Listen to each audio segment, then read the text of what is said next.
안녕하십니까.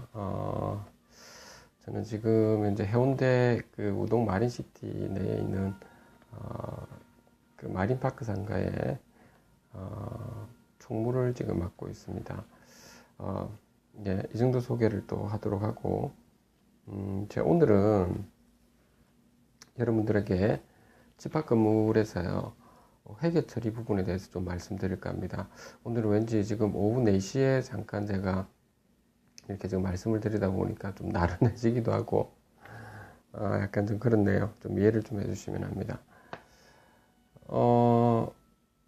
우리가 지금 그 집합 건물 같은 경우는, 주택법하고 좀 다른 부분이 좀 있죠. 그렇지만은 회계 처리 부분에 대해서만큼은 되도록이면은, 제가 볼 때는 그렇습니다. 되도록이면 주택법에 따른 회계 처리 기준에 명시되어 있는 대로 좀 해주면 어떨까라고 합니다. 물론, 처음부터 이렇게 그 아파트 단지 같은 경우는 건물이 세워지고 그 건물이 세워졌을 때부터 철저하게 지방자치로해서 관공서에서 이렇게 지금 관리 감독을 하죠. 그렇기 때문에 아무래도 회계 처리 부분의 뼈대가 처음부터 잘 갖춰져 있는데 반해서 상가 같은 경우나 오피스텔 같은 경우는 처음 세울 때는 시행사라든지 시공사에서 이렇게 지금 하다 보니까, 그러니까 전체 관리비 내역이라든지 이런 부분이 상당히 불투명하게 되어 있지 않습니까? 그래서 처음부터 체계를 이렇게 주택법에 맞춰서 체계를 잡기는 힘들 겁니다. 그렇다 하더라도 최종적인 수렴하는 부분은 되도록이면은 주택법의 회계 처리 기준에 맞춰서 좀 해줬으면 어떨까라고 하는 부분이 있고요. 그래서 여러분들께서 만약에 그 시행사와의 어떤 문제점이나 이런 걸로 인해서 관리업체도 마찬가지인데, 시행사가 관리업체를 데리고 와서 이제 그 관리를 하다가 나중에 퇴출을 시켰다든지 아니면 뭐 관리단이 만들어진 다음에 여러분들이 뭐 그 관리업체를 하든 아니면 새로운 관리업체를 데려가 하든 간에 그 과도기가 있을 겁니다. 과도기 상황에서는 여러분들이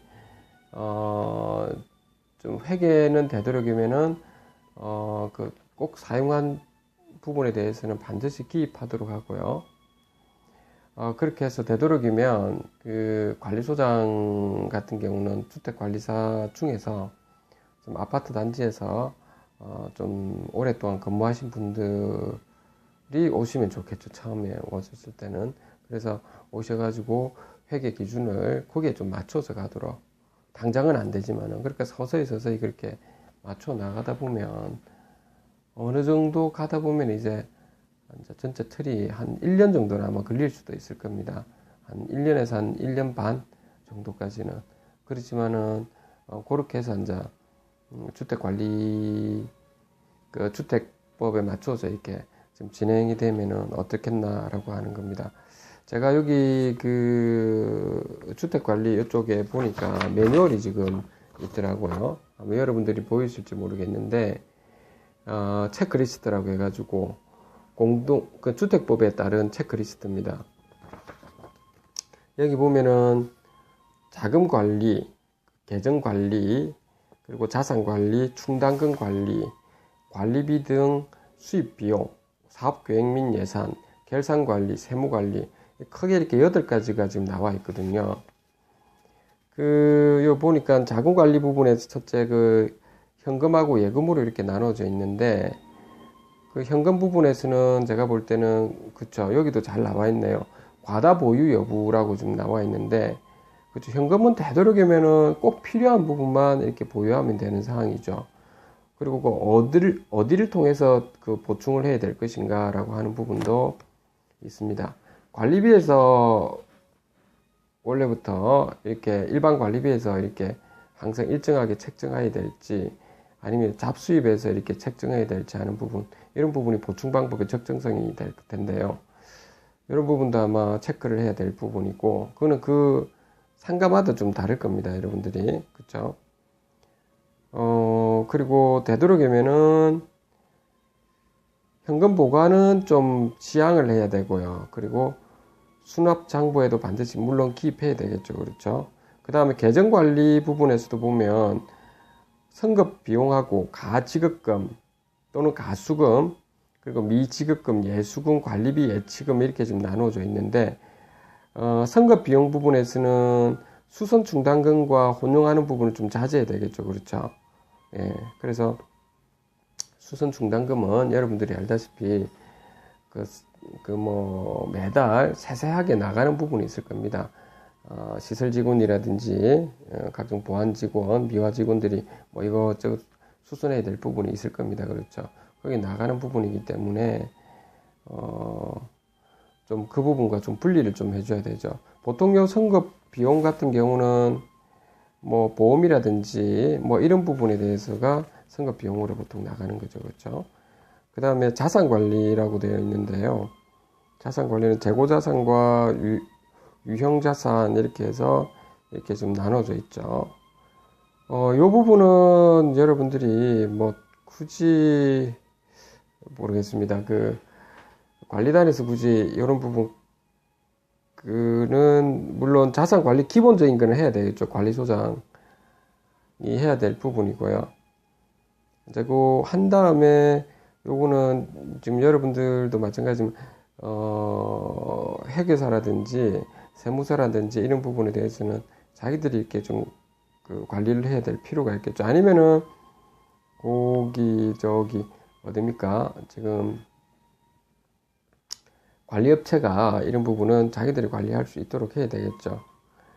그 다음에 충당금 관리, 장기 수성 충당금, 그쵸. 이 부분 당연히, 자, 그렇게 좀 되어 있어야 되고요. 퇴직 연차 충당금, 수선 충당금. 아까도 말씀드렸다시피 장기 수선 충당금과 혼용돼서는 안 될 거고, 기타 충당금, 뭐 이렇게 있는데, 꼭 필요한 경우만 하지만 굳이 필요 없다면 이런 기타 충당금은 굳이 넣을 필요는 없을 것 같고요. 그 다음에 관리비 등 수입 비용인데 관리비 및 집행, 그 다음에 관리비 등 부과, 수납, 정산 뭐 이런 부분은 별 문제가 없을 것 같고요. 관리업체에서 당연히 해야 될 거죠. 관리 외 수익 및 비용인데 자, 이 부분이 조금 우리가 좀 많이 또 논쟁거리가 지금 되기도 하고요. 저희 마린파크 상가 같은 경우도 지금 이제 드디어 이제 그 주차 관리를 지금 들어가게 되는데 아마 수익이 좀 훨씬 더 많이 나오게 될 겁니다. 그러다 보니까 문제점이 뭐냐면 이 주차 수익이 관리 외에 지금 수익으로 물론 들어가는데 문제는 뭐냐면 이것이 여기 소유자들, 그러니까 집합건물에서는 이 소유자들을 우리는 구분 소유자라고 이렇게 부릅니다. 집합건물법에서는. 그 주택, 공동상가에서는 그 입주자, 이렇게 부르는 거거든요. 그러니까 그 혼돈돼서는 안 되는 부분이 좀 있습니다. 그리고,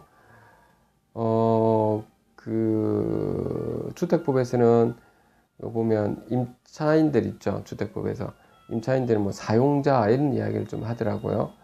우리 여기에서는 그 입주자 이렇게 합니다. 그래서 좀 약간 혼동되는 부분은 있는데 아무튼 간에 저는 그냥 혼돈 안 하기 위해서 소유자와 임차인으로 이렇게 좀 구별을 좀 짓도록 할게요.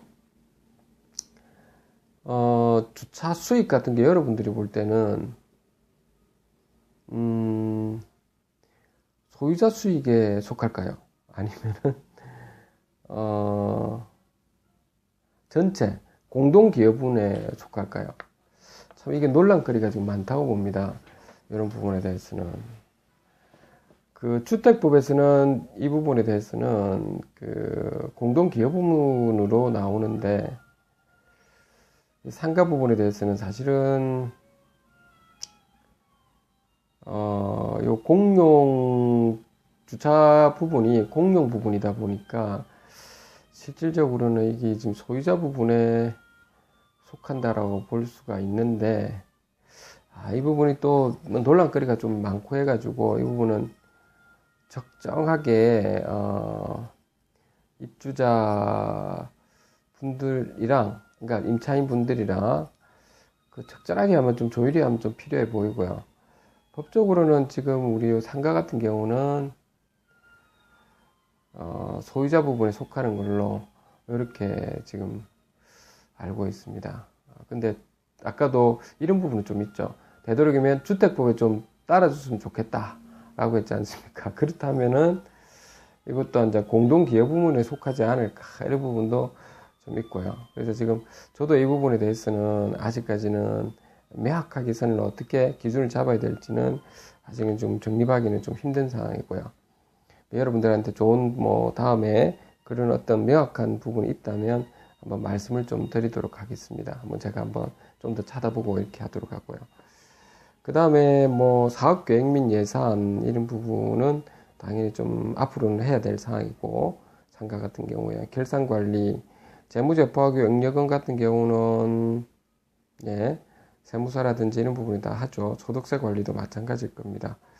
자, 그래서 오늘은 여기까지 여러분들에게 말씀을 드리고, 특히 이제 제가 오늘 아까 지금 논란거리가 됐던 관리외 수익 부분 있죠. 상가에서 어떻게 할 것인가, 특히 주차 수익이라든지 여러 가지 그 수익 부분이 있을 겁니다. 광고료라든지 이런 부분에 대해서는 여러분들 환경의 상황에 맞춰서 여론에, 그리고 좀 더 그 변호사님들이나 여러분들 좀 판례들이나 좀 많이 찾아봐서 적절하게 좀 해주시면 될 겁니다. 물론 그 관리규약에는 좀 나와 있어야 되겠죠. 만약에 관리규약에 없다면 여러분들이 관리위원회에서 여러분들이 규칙안을 좀 만들면 될 겁니다. 오늘은 여기까지 하도록 하겠습니다. 감사합니다.